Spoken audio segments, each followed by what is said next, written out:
Halo Santuy Family, berjumpa lagi dengan aku Anton, masih di channel Diet Santuy. Dan kali ini aku akan membawakan topik yang menarik soal sarapan.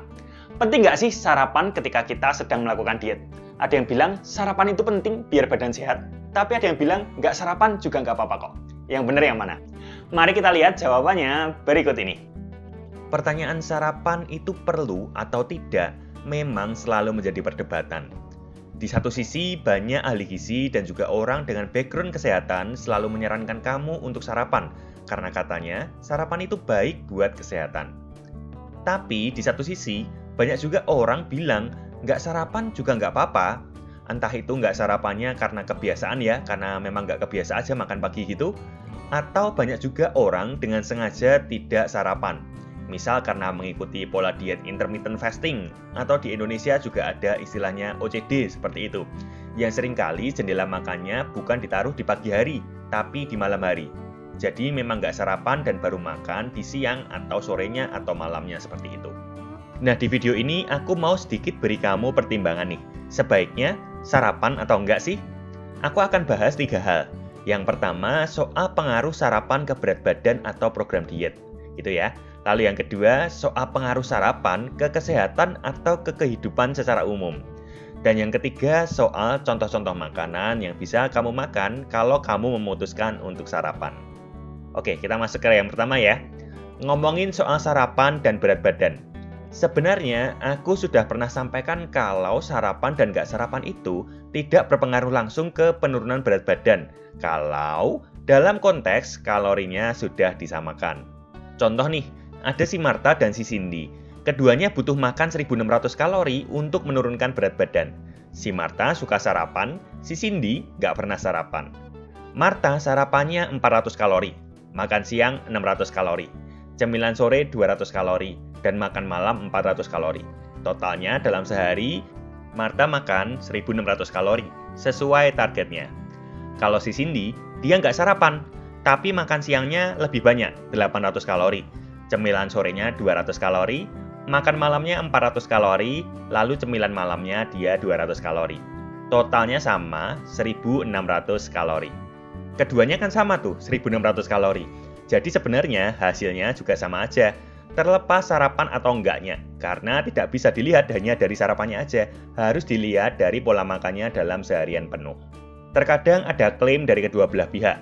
Misal nih, yang pro sarapan akan bilang, kalau kamu sarapan, akan bikin kamu lebih mudah mengontrol pola makan seharian, karena nanti lebih kenyang di pagi hari. Jadi makan siangnya akan lebih terkontrol dan keinginan untuk nyemilnya semakin berkurang. Sedangkan yang pro tidak sarapan akan bilang kalau kamu nggak sarapan, kamu akan mengurangi 1 porsi makan dalam sehari, jadi mendorong kamu untuk ada dalam posisi energi defisit, jadi bisa turun berat badannya. Cuman sebenarnya tidak bisa diambil kesimpulan terkait klaim-klaim ini. Beberapa studi juga hasilnya kontradiktif. Ada yang tidak menunjukkan hasil berbeda dari keduanya, ada yang menunjukkan keunggulan salah satu dari keduanya. Endingnya, tapi sekali lagi, tergantung orangnya. Dalam sehari makannya berapa banyak, bukan masalah dia sarapan atau tidak. Karena kalaupun ada studi yang menunjukkan perbedaan, menurutku kemungkinan besar itu studinya berupa studi observasi, yang tidak memantau langsung asupan kalori hariannya. Jadi memang hasilnya hanya menentukan korelasi atau hubungan asosiasi saja, bukan kausasi atau hubungan sebab akibat. Lalu masuk ke poin kedua, bagaimana pengaruh sarapan dan tidak sarapan ke kesehatan dan performa kehidupan secara keseluruhan? Nah, kalau dalam konteks ini, studi menunjukkan pro terhadap sarapan ketimbang tidak sarapan. Makanya mayoritas orang di dunia kesehatan memang menyarankan better sarapan aja ketimbang tidak. Hanya saja memang perlu diketahui sekali lagi, studi yang support soal sarapan juga mayoritas studi observasi, jadi tidak menunjukkan hubungan sebab akibat. Beberapa keunggulan sarapan ketimbang tidak sarapan antara lain, yang pertama adalah terkait fungsi kognitif.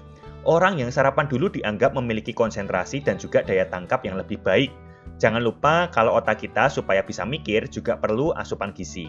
Misal nih kita sekolah atau kuliah atau kerja dalam kondisi lapar, tentunya konsentrasi dan daya tangkap bisa menurun. Jadi apabila kamu di pagi ke siang hari gitu ya, ada kegiatan yang mengharuskan kamu untuk fokus dan meresap sesuatu, aku sarankan kamu sarapan terlebih dahulu. Lalu yang kedua soal kekuatan dan daya tahan. Biasanya penelitian terkait 2 hal ini itu hubungannya dengan sarapan atau tidak sarapan sebelum berolahraga sih. Cuman misal dikembangkan sudut pandangnya, bisa juga dikaitkan dengan performa saat bekerja. Tentunya memang kita semua punya pekerjaan yang berbeda-beda. Ada yang kerjaannya cuma duduk-duduk gitu ya.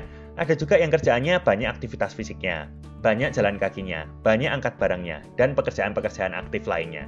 Kalau memang pekerjaanmu aktif dan performamu bekerja sangat tergantung dari kekuatan dan daya tahan fisikmu, saranku adalah kamu sarapan terlebih dahulu sebelum bekerja. Lalu yang ketiga terkait resiko penyakit. Ada banyak studi observasional yang menunjukkan sarapan dapat mengurangi resiko penyakit kardiovaskular, seperti jantung, stroke, serta lebih mengontrol gula darah. Sekali lagi, ini studi observasi, jadi tentunya akan ada banyak variabel yang mungkin tidak terukur. Seperti misalnya, bisa aja orang yang sarapan dulu itu rata-rata gaya hidupnya lebih sehat ketimbang yang tidak sarapan. Misalnya jarang merokok lah, terus jarang minum alkohol lah, lebih rajin olahraga lah. Nah, itu kan jadi confounding factor istilahnya gitu ya, faktor pengganggu seperti itu. Tapi tentunya studi observasi ini bisa diandalkan untuk melihat pola di masyarakat. Sehingga tentunya saran yang dilepas ke masyarakat bisa lebih dapat dipertanggungjawabkan. Karena tentunya tidak semua orang di masyarakat paham soal kalori, paham soal komposisi makanan, serta tidak semua orang di masyarakat paham akan faktor-faktor yang ada pada gaya hidupnya. Jadi memang lebih disarankan better sarapan aja supaya resiko penyakitnya lebih menurun. Lalu jangan lupa, sarapan dan nggak sarapan itu cuma ngomongin makan apa nggak di pagi hari, cuman ngomongin meal timing doang. Nah, yang lebih penting dari itu adalah porsi dan komposisi dari sarapannya. Kamu sarapan tapi kalorinya bablas atau komposisi gizinya kurang baik, ya sama aja. Jadi tentunya kamu harus pintar-pintar mengatur jumlah dan pilihan dari makanannya. Saran untuk general population terkait sarapan, yang pertama konsumsilah karbohidrat dengan indeks glikemik yang rendah untuk energi yang lebih lama dan juga gula darah yang lebih terkontrol. Lalu lengkapi juga dengan lean protein dan juga healthy fat serta sumber serat. Nah, saran tambahan dari saya, coba cari breakfast atau sarapan yang minim atau hampir tanpa preparasi. Jadi kamu bisa rutin sarapan dengan gizi yang lengkap tanpa takut telat sekolah, telat kuliah, ataupun telat kerja. Contoh simple, seperti menyiapkan overnight oats dan juga roti dengan selai dan juga susu skim. Nah, untuk dua jenis makanan ini, untuk sumber lemak dan juga protein, kamu bisa pakai selai kacang tuh. Tentunya pilih selai kacang yang mayoritas kandungannya memang kacang dan tidak banyak tambahan gula. Nah, kebetulan aku dikirimin produk selai kacang dari Trinatura. Aku suka produknya utamanya karena variannya banyak banget. Rata-rata produk di pasaran hanya selai kacang dari peanuts aja. Ini ada dari almond dan juga cashew atau mete. Lebih mantap lagi, ada varian coklatnya juga. Aku suka banget soalnya sama rasa coklat. Jadi cocok nih, ada selai kacang tapi ada rasa coklatnya. Karena pilihannya rasa banyak, jadi nggak gampang bosen. Selain itu, produk selai kacang dari Trinatura ini tidak pakai gula putih, tapi pakainya organic coconut sugar, yang indeks glikemiknya lebih rendah daripada gula putih biasa. Kalau kamu mau tahu lebih detail soal produk selai kacang dari Trinatura ini, kamu bisa cek link di deskripsi box ya, untuk menuju langsung ke akun Instagram Trinatura.